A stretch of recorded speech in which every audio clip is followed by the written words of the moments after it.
নমস্কার বন্ধুরা, কেমন আছেন সবাই? আমি মধুমিতা রান্নাঘরে আপনাদের আবার স্বাগত। আজ আমি আপনাদের বানিয়ে দেখাবো নিরামিষ আলুর দমের পদ্ধতি। প্রথমে আমি আলুগুলো কেটে পরিমাণ মতো লবণ আর সামান্য জল দিয়ে আলুগুলো সেদ্ধ করে নিয়েছি। এবার কড়াইতে তেল দিয়ে দেব। তেলটা গরম হয়ে গেলে সেদ্ধ করে রাখা আলুগুলো দিয়ে দেব।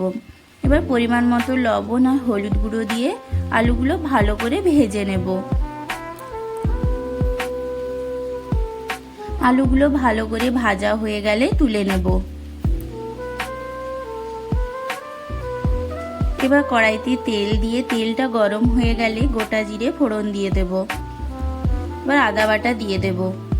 আদাটা ভালো করে ভাজা হয়ে গেলে টমেটো কেচাপ দিয়ে দেব। আমি এখানে টমেটো কেচাপ ব্যবহার করেছি, আপনারা চাইলে টমেটো পেস্টও ব্যবহার করতে পারেন।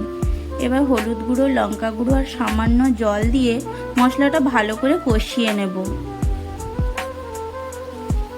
মশলাটা ভালো করে কষিয়ে ভেজে রাখা আলুগুলো দিয়ে দেব। এবার আলু আর মশলাটা ভালো করে কষিয়ে নেব।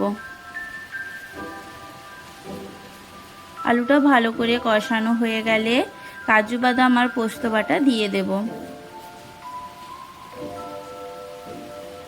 এবার একটু নেড়ে জল দিয়ে দেব।